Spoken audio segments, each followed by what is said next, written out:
करोड़ तो ऑफिशियल उनके आंकड़े हैं, वो लूट के ले जा रहे हैं यहाँ से।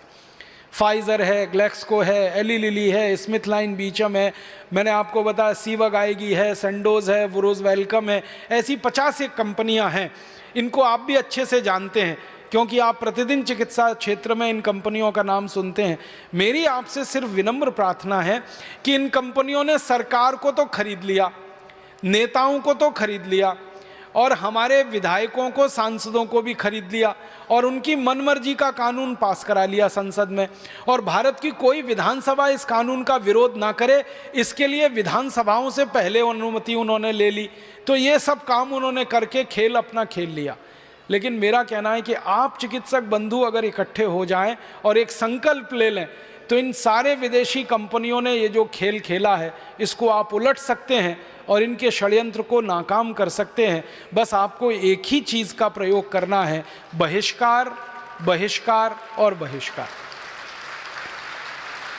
मैंने आपसे शुरू में एक निवेदन किया था, वो ये था कि आप गैर जरूरी दवाएं प्रेस्क्रिप्शन में ना लिखें, फालतू दवाएं ना लिखें, गैर जरूरी हेल्थ टॉनिक प्रेस्क्रिप्शन में ना लिखें, फालतू दवाओं के हेल्थ टॉनिक ना लिखें। इसके साथ साथ एक विशेष निवेदन मेरा ये है कि विदेशी कंपनियों की दवाएं आपके प्रेस्क्रिप्शन में बिल्कुल ना लिखें, क्योंकि हमने बाजार में ये पूरा सर्वेक्षण कर लिया है कि विदेशी कंपनियों की एक भी दवा ऐसी नहीं है जो भारत में बनती नहीं है जिसका स्वदेशी विकल्प नहीं। सभी विदेशी कंपनियों की दवाएं, कैंसर से लेकर और साधारण दवाएं, सर्दी खांसी जुकाम तक भारत के बाजार में उपलब्ध हैं, उनके स्वदेशी उत्पादक हैं और स्वदेशी विकल्प हैं। तो जब विदेशी कंपनियों की दवाओं के स्वदेशी विकल्प बाजार में हैं तो आपको सिर्फ प्रिस्क्रिप्शन में वो डालना है और इतने से ही पूरे देश में एक नई चेतना का आरंभ हो जाएगा, एक नए युग का आरंभ हो जाएगा।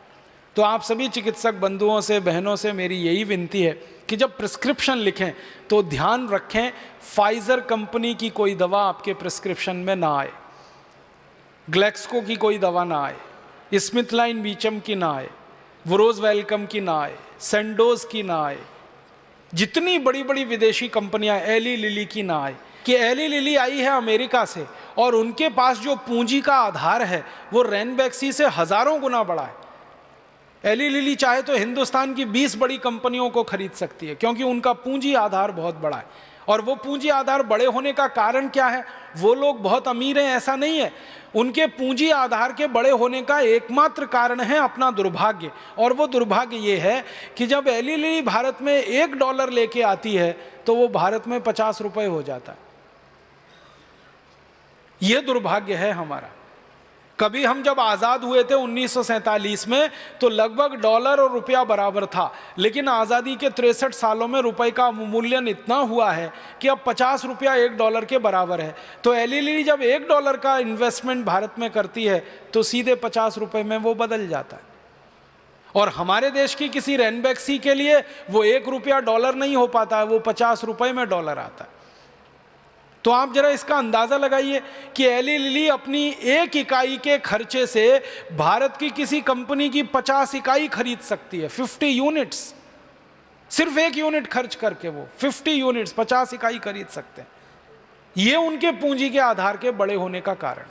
और जब तक ये आधार उनको उपलब्ध है $1 50 रुपए का, तब तक वो आकर भारत की किसी भी बड़ी से बड़ी कंपनी को सस्ते से सस्ते में खरीद लेंगे।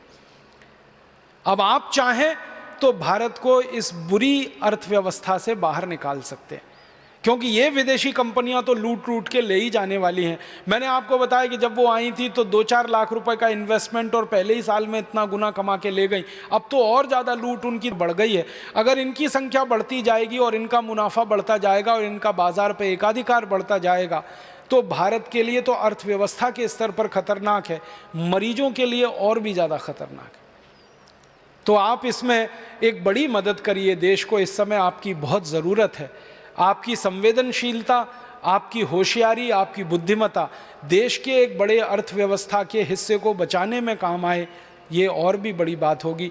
आप मरीजों को बचा रहे हैं, उनकी जान बचा रहे हैं, उनकी हैसियत के हिसाब से उनको इलाज देकर समाज में स्थापित करा रहे हैं, ये काम में तो आप लगे ही हुए हैं। राष्ट्र की अर्थव्यवस्था के एक बड़े हिस्से को भी बचाने में आप लग सकते हैं।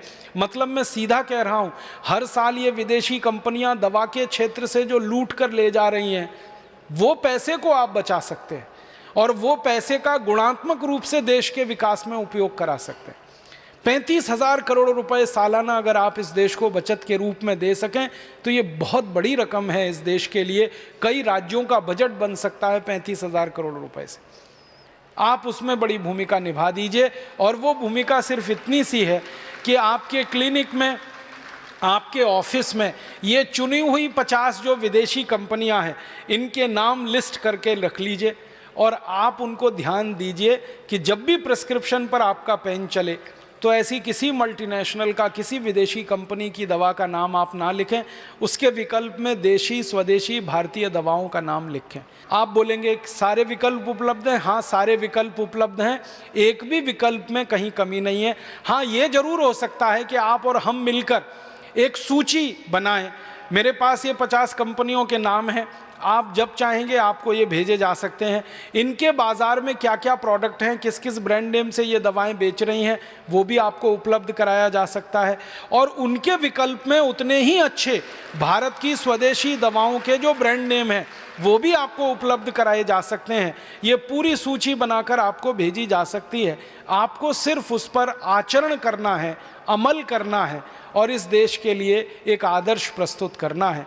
मैं आपसे विनम्रतापूर्वक इतना ही कहता हूं कि आप भारतीय हैं तो भारतीय वस्तुओं का उपयोग करें, ये हम बार बार कहते हैं, और भारतीय दवाओं का प्रिस्क्रिप्शन अपने स्लिप पर लिखें, ये मैं उसमें और जोड़ना चाहता हूं। ये कहकर मैं आप सबका धन्यवाद करता हूं, आपको बधाई देता हूं और निवेदन करता हूं कि इस सुझाव पर, इस विचार पर अगर आगे आप गहराई से कोई काम करेंगे तो हम आप मिलकर बहुत बड़े अभियान को शुरू करेंगे। बहुत बहुत धन्यवाद, बहुत बहुत आभार।